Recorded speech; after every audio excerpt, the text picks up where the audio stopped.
Hello everyone, আসসালামু আলাইকুম। কেমন আছেন সবাই? আশা করি ভালো আছেন। দেখেন, আমি কিন্তু আপনাদেরকে মজাদার একটা রেসিপি তৈরি করে দেখাবো। সেটা হচ্ছে টমেটো। দেখেন, কুচি করে রেখেছি, পেঁয়াজ কুচি করে রেখেছি, ধনিয়া পাতা কুচি করে রেখেছি, কাঁচামরিচ কুচি করে রেখেছি, পেঁয়াজের পাতা কুচি করে রেখেছি। এখানে কিন্তু চুলাতে তেল বসিয়েছি। আর দেখেন, ওই মাছটা দিয়ে আমি রান্না করব। এটা হচ্ছে গইনা মাছ, এটা ভাজি করব।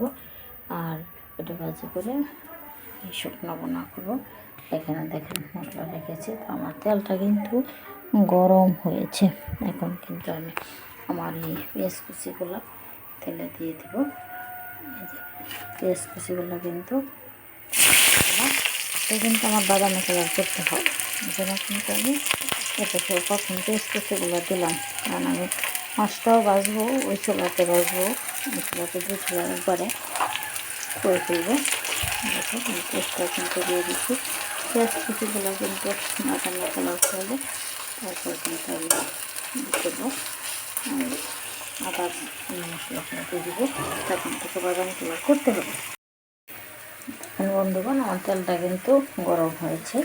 আর এখন কিন্তু মাছটা ভাজিতে দিয়ে দিই। মাছগুলো ভাজিতে দিয়ে দিলাম। মাছগুলো ভেজে তারপর কিন্তু আমি রান্না করবো শুকনো বড়া, তেল দেবো না। তো দেখুন, আরও অনেক ধরনের নামটা বলে। আমি কিন্তু গ্রামের ভাষা সহজ ভাষা বলি। এটা হচ্ছে আমার কথা, আমি অত ভাই বলতে পারি না। দেখুন, আমার পেঁয়াজটা কিন্তু বাদামি কালার ফ্রাই হয়ে গেছে। এখন থেকে কিন্তু আমি মশলা অ্যাড করবো।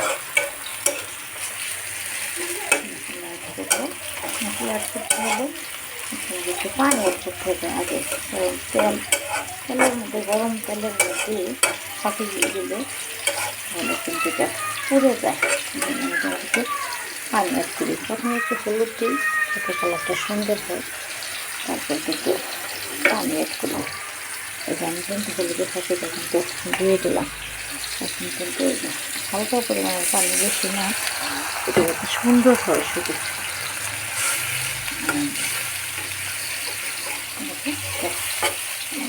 এখন কিন্তু সবগুলো উপকরণ আমি দিয়ে দেবো। যাই একটু হলুদ দিয়ে, হলুদে কিন্তু কম হয়েছে। এখন আমি মরিচের প্যাকেটটা দিয়ে দিই। মরিচের প্যাকেটটা একটু আছে যেরকম খান সেরকম দিলাম।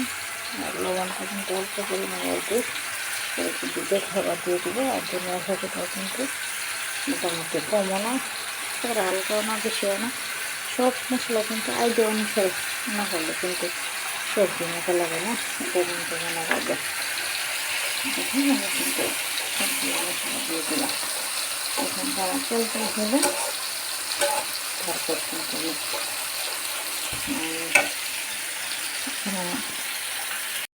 আমার কিন্তু তেল হয়ে গেছে। এখন কিন্তু আমি টমেটো দিয়ে দিব। আর এখানে আমি কিন্তু ধনিয়া পাতা রেখেছি, দিব না। এই যে পেঁয়াজ কুচি করে যে পাতা রেখেছি, পেঁয়াজের পাতা, ওইটা কিন্তু এখন আমি বেসনগুলো দিয়ে দেবো। দেখুন, তখন তোমার তেল হয়ে গেছে। তখন দেওয়ার মানেটা হচ্ছে টমেটোগুলো কিন্তু এখন কিন্তু সব ধরনের টমেটো মোটামুটি শক্ত ধরনের সিজনালি টমেটোর মতো একটা সুন্দর নরম টল না।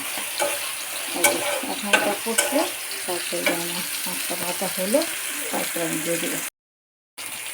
দেখেন বন্ধুগণ, আমার উপকরণগুলো কিন্তু তেল হয়ে গেছে। দেখেন, আমি কিন্তু টমেটোগুলো কেন আগে দিয়েছি, টমেটোগুলো গলার জন্য, একেবারে মিষ্টি হওয়ার জন্য। দেখেন, আমি পেঁয়াজ পাতাগুলো মিষ্টি হওয়ার জন্য আগে দিয়েছি। আমার মাছটা দিয়ে কিন্তু হয়ে গেছে। এখন আমি কিন্তু এর মধ্যে ওইগুলো অ্যাড করে দিয়ে দিব মাছগুলো। এই কষানো এবার তেল হলে তারপর দিলে কিন্তু সুন্দর হয়। দেখুন, আমি কিন্তু মাছগুলো দিয়ে দিলাম। রান্না করলে কিন্তু অনেক টেস্ট। এখন কিন্তু আমি উল্টিয়ে তারপর কিন্তু এটা রাতের খাবার। একটু জল দিয়ে তারপর আমি একটু অল্প একটু জল দিয়ে দেবো। একটা মাছটা হলে শুধু সিদ্ধ তো হয়েই গেছে, আর একটু হবে। এখন আমি কিন্তু দেখুন উল্টালাম পাল্টালাম,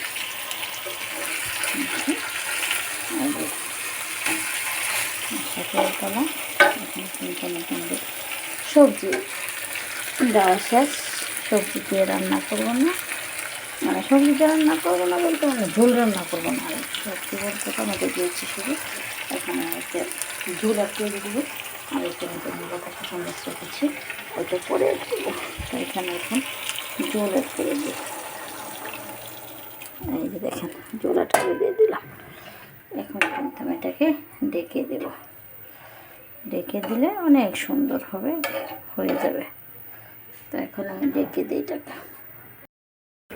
দেখেন বন্ধুরা, আমার রেসিপিটা কিন্তু হয়ে গেছে। এটা কিন্তু আমার রসা রান্না করবো।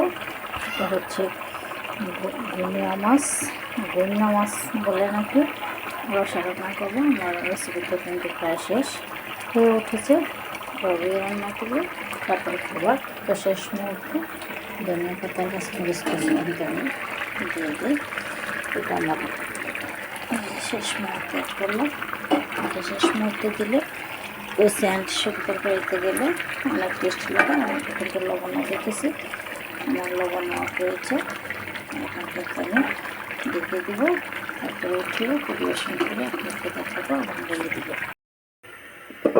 দেখুন আমার রেসিপিটা হয়ে গেছে। ওয়াও, দারুণ হয়েছে। দেখেন ধনিয়া পাতা আর কাঁচামরিচ কিন্তু সবুজ রয়ে গেছে। দেখেন দেখতেও কি সুন্দর লাগছে। আর তরকারিটা কিন্তু অনেক টেস্ট হয়েছে, আমি কিন্তু দেখেছি। এইভাবে রান্না করলে কিন্তু মাছটা কিন্তু আমি ভালো করে ধুয়ে নিছি। এটা হচ্ছে সবচেয়ে বড় কথা।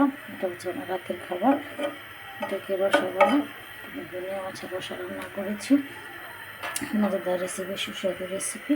তো এই রেসিপিটা কিন্তু আপনারা আমার মতো করে কলা কৌশল অনুসারে রান্না করবেন এবং খাবেন, এবং আমাকে কমেন্ট করে জানাবেন কী পরিমাণ টেস্ট হয়েছে।